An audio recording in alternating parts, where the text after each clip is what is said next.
Olá, vocês sabem o que são diatomáceas? Sabia que elas estão presentes em nosso cotidiano? No vídeo de hoje, iremos aprofundar um pouco mais sobre este grupo. Venha com a gente mergulhar no mundo da paleontologia. As diatomáceas são organismos unicelulares e eucariontes, popularmente conhecidas como algas. São encontradas em ambientes aquáticos e terrestres, especialmente no plâncton marinho e de água doce, em quantidades gigantescas, formando densos lençóis flutuantes. Com o desenvolvimento do microscópio óptico, tornou-se possível observá-la com mais detalhe. Desde então, a diatomácea tem despertado fascínio e interesse, tanto por sua beleza quanto por sua morfologia singular.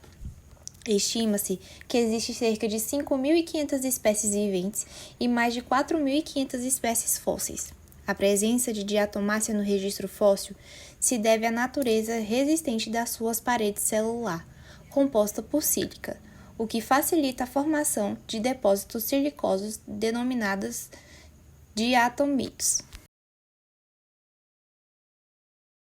Com tamanhos que variam de 10 a 200 micrômetros de diâmetro, não há uma forma básica que caracterize todas elas, pois apresentam uma notável variabilidade morfológica. No entanto, é possível dividi-las em padrões cêntrico ou pennado, radial ou bilateral de simetria. Isso permite que haja formas que podem ser classificadas como esféricas, cilíndricas, discoidais, elipsoidais, sigmoides, estrelados ou polígonos complexos, que eles sejam organizados por esses padrões de morfologia e simetria. Por serem seres eucariontes, seus constituintes internos são semelhantes a outros organismos, mas possuem dois tipos de plastídeos: cloroplastos, responsáveis pela fotossíntese e ricos em clorofila, juntamente com os pigmentos acessórios beta-caroteno e fucoxantina. A estrutura externa das diatomáceas é bastante distinta de todos os demais seres unicelulares. Sua parede celular, com alto grau de impregnação por sílica hidratada, resulta em um esqueleto extracelular opalino de aparência vítrea, que as distingue de outros organismos que secretam esqueletos silicosos. A estrutura de seus esqueletos é a chamada fústula. A fústula é uma estrutura silicosa formada por duas tecas independentes que se encaixam perfeitamente como se fosse uma caixa com tampa, ou uma placa de Petri, ligeiramente diferentes em diâmetro. A teca maior é chamada de epiteca, enquanto a menor é chamada de hipoteca, e suas respectivas formas podem ou não ser idênticas. Cada teca é formada por uma válvula e um ou mais cíngulo. De modo análogo, a válvula da epiteca é chamada de epivalva e a da hipoteca é chamada de hipovalva. As válvulas possuem uma face valvar e disposto perpendicularmente ao longo de todo o perímetro dessa última, um manto valvar.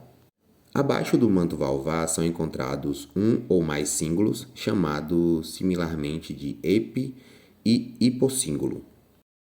Algumas diatomáceas possuem estreitas projeções alongadas para o interior da fústula, chamada de septos. Um detalhe na diatomácea pennada é que nela há uma estrutura em fenda assimétrica chamada de rafe, que ajuda a mesma na locomoção. Existem padrões morfológicos gerais que permitem organizar todas as variedades de formas das diatomáceas em poucos grupos. Esses padrões baseiam-se na geometria espacial de suas fústulas observadas sob determinado ângulo.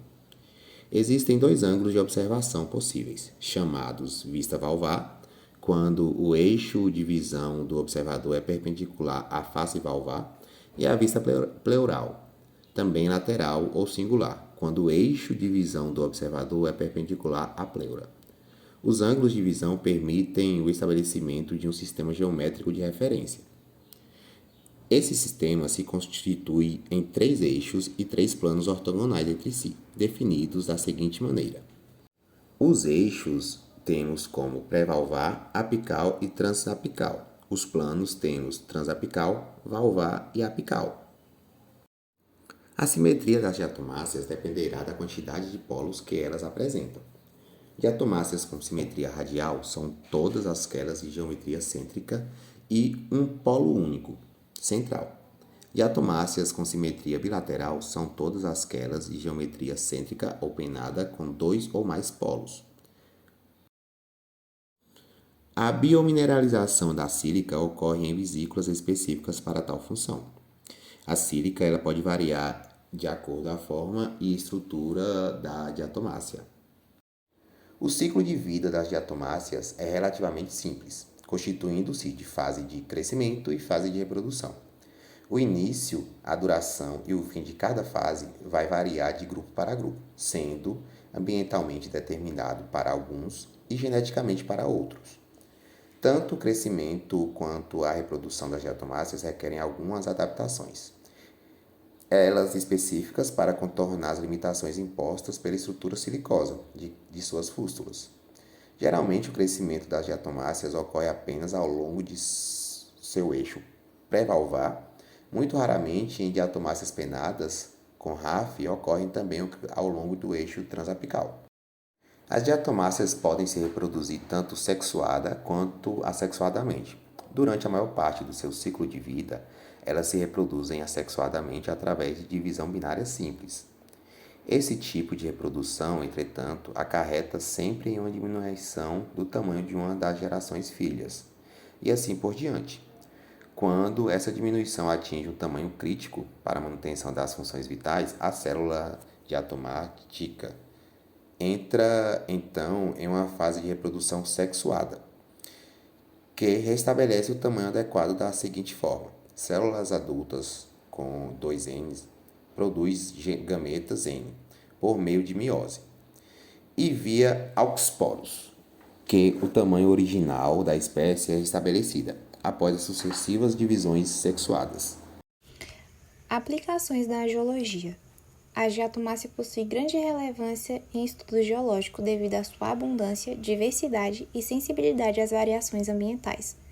Suas frústulas silicosas, altamente resistentes à degradação, são frequentemente preservadas nos registros sedimentares, sendo valiosas em análises paleoambientais e bioestratigráfico. Além disso, essas estruturas silicosas têm ampla aplicação industrial. Cerca de 60% são utilizadas como auxiliações de filtração, 30% como carga funcional e o restante como material absorvente, abrasivo e isolante térmico. Na bioestratigrafia, há divergência entre os autores quanto à origem da diatomácea. Alguns a situam no Neoproterozoico, enquanto outros sugerem seu aparecimento apenas no Paleozoico ou mesmo no Mesozoico. Apesar dessas incertezas e do fato de não serem consideradas bons fósseis guias, devido à sua ampla distribuição e recorrência em diversos ambientes, as diatomáceas são excelentes bioindicadores de mudança climática e ambiental. Suas assembleias podem refletir variação na salinidade, temperatura e disponibilidade de nutrientes ao longo do tempo geológico, sendo úteis na reconstrução de paleoclimas e paleohabitats. Já na paleoecologia, os registros de diatomácea armazenam informações valiosas sobre a mudança paleogeográfica e paleoclimática ao longo do tempo. Essa utilidade decorre de várias características ecológicas e sedimentares importantes. A primeira é a ampla distribuição de espécies em ambientes tanto continentais quanto marinhos. A segunda é as altas taxas de preservação no registro sedimentar, permitindo identificação em níveis específicos com base na morfologia e nas medidas de comprimento e largura das frústulas silicosas. A terceira é o limite de tolerâncias bem definidos a parâmetros ambientais, como salinidade. E, por último, elevada abundância em sedimentos de granulometria fina, o que favorece sua detecção em estudos paleoambientais. Geoquímica e paleoceanografia. Estudos paleoceanográficos e paleoambientais, quando combinado com análise geoquímica, permite avaliar e comparar a resposta de ecossistemas aquáticos, tanto continentais quanto marinhos, frente a mudanças climáticas ao longo do tempo geológico. Dentre os métodos utilizados, destaca-se a análise geoquímica isotópica, especialmente dos isótopos estáveis de carbono e nitrogênio. Além da razão atômica entre carbono e nitrogênio, esses indicadores fornecem informações sobre a origem da matéria orgânica, produtividade primitiva, ciclo biogeoquímico e condições redox, oxidação e redução nos ambientes deposicionais. indústria do petróleo.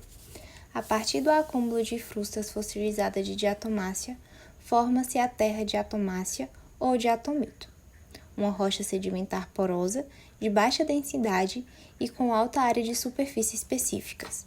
Essas características a tornam valiosa para diversas aplicações industriais, incluindo a indústria petrolífera.